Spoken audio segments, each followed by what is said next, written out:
As you all know, I made a request today for what we were calling a gag order, and I'm not going to walk out of court and do anything other than listen to everybody, but you believe all proof. Believe the facts. This video is proof. Oh, hands down. Oh my God.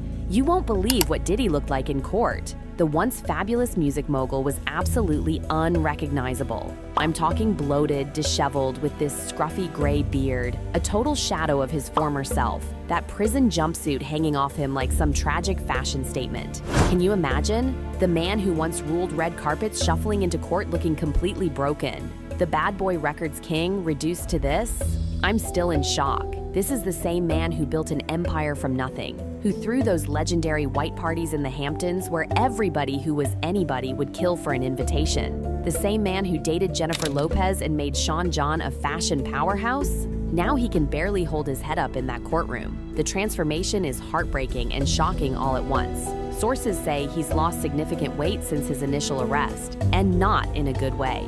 This isn't some celebrity diet. This is stress and prison life taking its toll on a man who once seemed untouchable. Just to tell the truth, so hopefully we can get down to the bottom of this. I'm 100%, the charges against me are 100% false, and hopefully due to time, we'll start to see that. The courtroom was packed with drama. His poor mother Janice and his children sitting there trying to stay strong. You could see the pain in their eyes. When Diddy walked in, he gave them this heartbreaking little smile and blew a two-handed kiss. I nearly cried. But trust me, that brief tender moment didn't last long because the accusations that came next? Horrifying! While he's denied everything, honey, this legal saga just keeps getting messier and messier. In her civil lawsuit, Cassie said that she was the victim of abuse, assault, and at the hands of Diddy. The whispers around the courtroom were deafening as they started reading those new claims. I'm telling you, jaws were on the floor. These aren't just personal allegations anymore. They're saying employees were forced to work in absolutely terrible conditions. Long hours, intimidation, and get this. Apparently, some were even pressured into doing things way beyond their job descriptions. Diddy just stood there completely stone-faced while these bombshells were dropping. I couldn't read his expression at all. This investigation is ongoing, and I encourage anyone with information about this case to come forward and to do it quickly.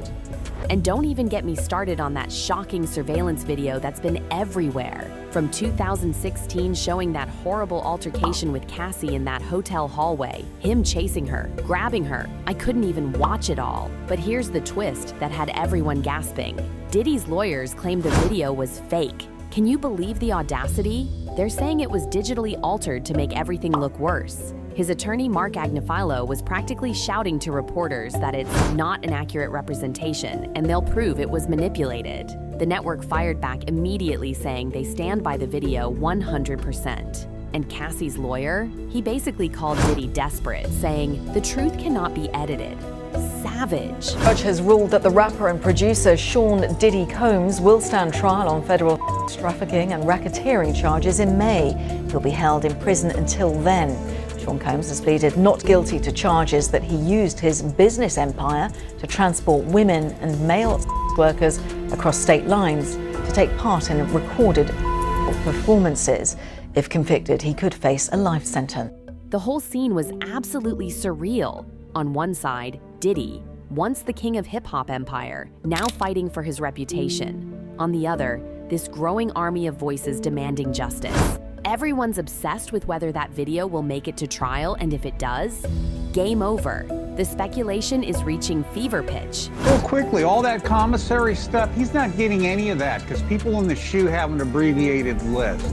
So he's out of luck. No stake for him. Yeah, he is on watch. This guy thought he would have went home.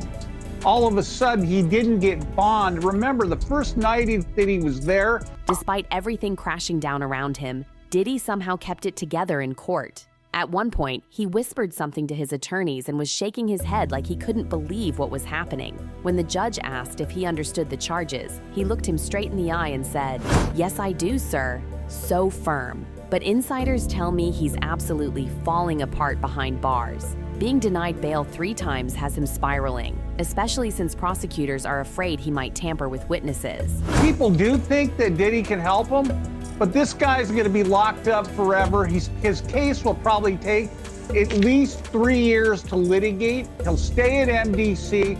There's rumors that he wants to go to Essex County Jail in New Jersey because he doesn't like MDC.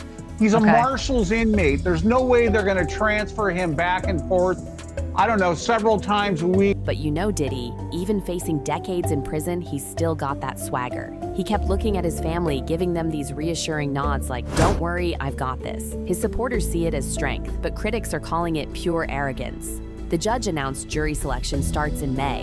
This is going to be the trial of the century. Outside, it was absolute chaos with reporters everywhere. His legal team is swearing they'll destroy this smear campaign, while prosecutors are promising long overdue accountability. The visuals allegedly included high-ranking supervisors in the business, personal assistants, security staff, and household staff. Social media is absolutely exploding over this. The memes, the debates, it's nonstop.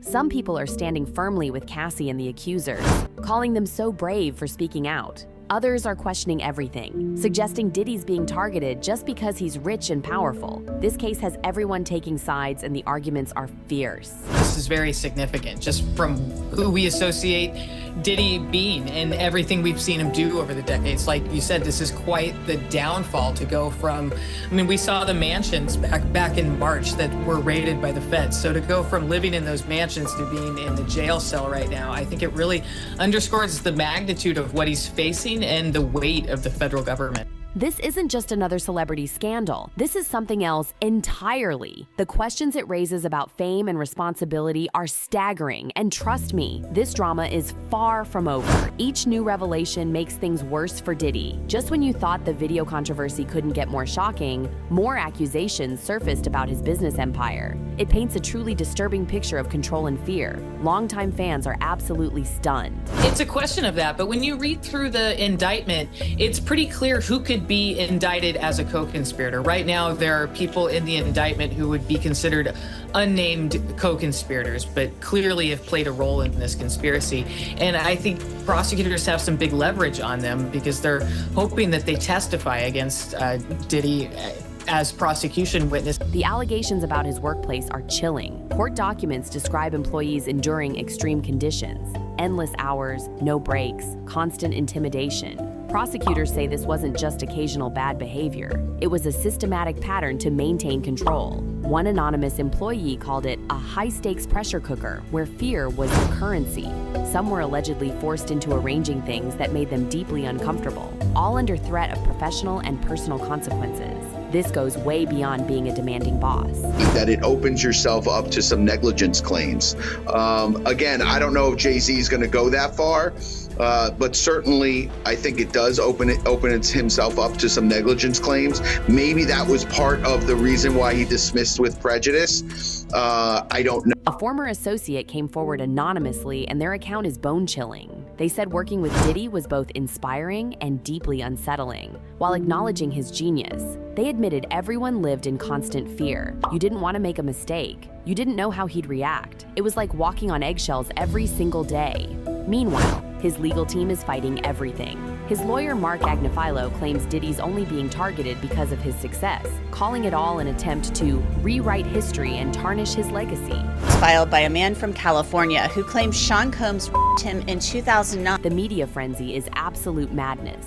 Headlines screaming about every new detail. Social media erupting with trending hashtags. The court of public opinion is running wild. People are totally divided. Some seeing this as a cultural reckoning, others viewing it as a calculated takedown of a powerful black figure. Walked away, got no money. Got nothing. Over. And Jay-Z celebrated that, the fact that... We should say, and it was filed by the lawyer who has filed a slew of lawsuits. That surveillance footage controversy just won't die. While Diddy's team insists it was altered, critics are wondering why he hasn't addressed what happened more directly. His apology video left everyone with more questions than answers. I take full responsibility for my actions in that video. I was disgusted then. I'm disgusted now, he said. But what does that mean for all the other allegations?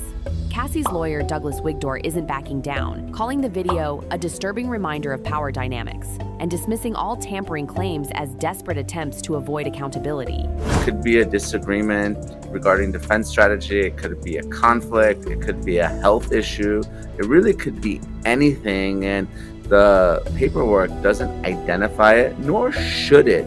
And the fact that Mark Agnifilo is still on the case and the other counsel of record leads me to believe that the judge is going to rubber stamp this motion anyway. Behind closed doors, both legal teams are gearing up for YR.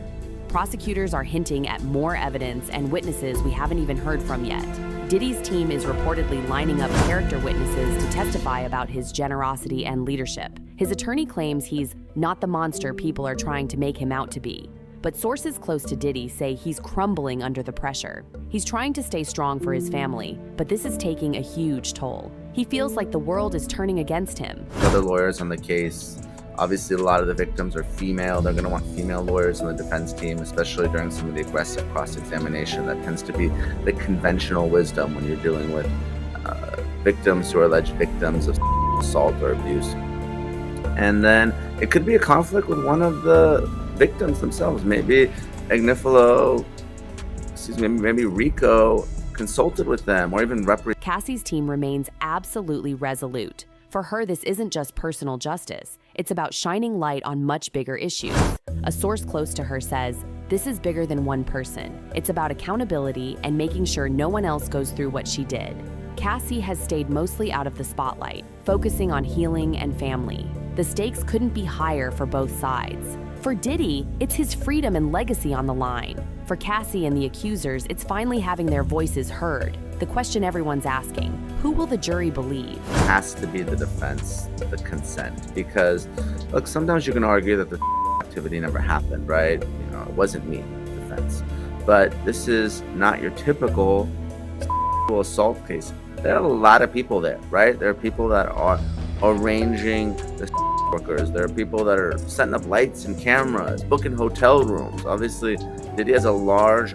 This courtroom drama has spread everywhere, from boardrooms to TikTok feeds. It sparked conversations far beyond the specifics of the case, touching on power, privilege, and accountability in a world where public and private lives blur together. As this shocking trial unfolds, I need to know, do you think that surveillance footage was altered, or is it real? How will those workplace exploitation claims affect the outcome? Share all your thoughts in the comments. Let's keep this conversation going. Don't forget to like and subscribe for more updates on this wild story. Stay tuned.